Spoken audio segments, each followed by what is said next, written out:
একটা প্রবাদ রয়েছে, রাজনীতির ময়দান বড্ড পিছল। অর্থাৎ কখন কোন রাজনৈতিক দলের পালে হাওয়া লাগবে সেটা বোঝা মুশকিল, আর পালাবদল ঘটলেই শুরু বদলার রাজনীতি। যদিও বেশিরভাগ ক্ষেত্রেই অভিযোগের ভিত্তিতেই শুরু হয় বদলার সংঘাত। যেমন কর্ম তেমন ফল, এই প্রবাদটাই অধিকাংশ ক্ষেত্রে সত্য হয়ে যায় রাজনীতির ময়দানে।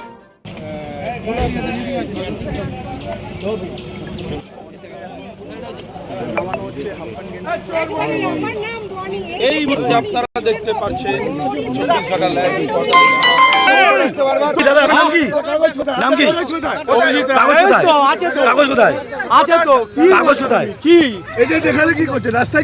আমি যাচ্ছি, বাড়ি থেকে যাবো না, বাড়িতে যাচ্ছি। এই দৃশ্যটা আশা করি রাজ্যের মানুষের মনে রয়েছে।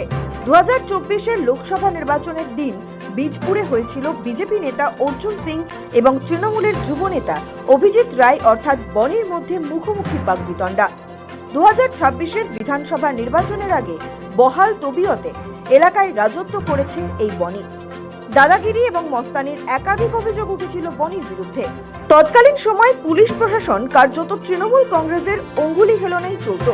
কিন্তু 2026-এর বিধানসভা নির্বাচনে তৃণমূল কংগ্রেসের ভরাডুবির পর প্রশাসনের ব্যাটন চলে গিয়েছে বিজেপির হাতে। রাজ্য জুড়ে শুরু হয়েছে দুর্নীতি, অনিয়ম, দাদাগিরির বিরুদ্ধে পুলিশি অভিযান। রাজ্যের বিভিন্ন প্রান্তে জড়ো পড়েছে হাজার হাজার অভিযোগ।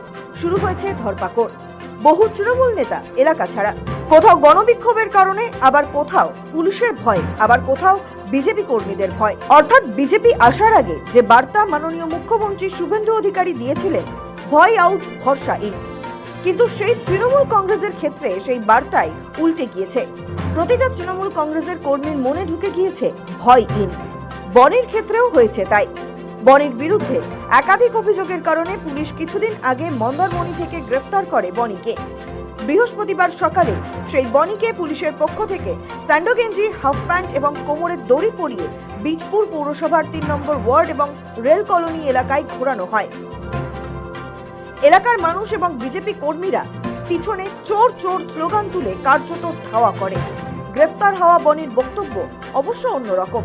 তার বক্তব্য, সে চুরি করেনি বলেই এলাকায় রয়েছে, যারা চুরি করেছে তারা এলাকা ছাড়া।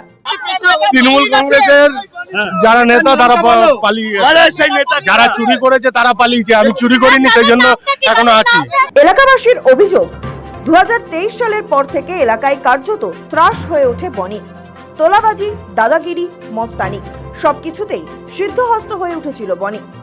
অর্জুন সিংহের সঙ্গে মুখোমুখি তর্ক করায় দলের মধ্যে তার আলাদা একটা জায়গা তৈরি হয়েছিল, ফলে প্রচ্ছন্নভাবেও দলের মদত পেত বনি।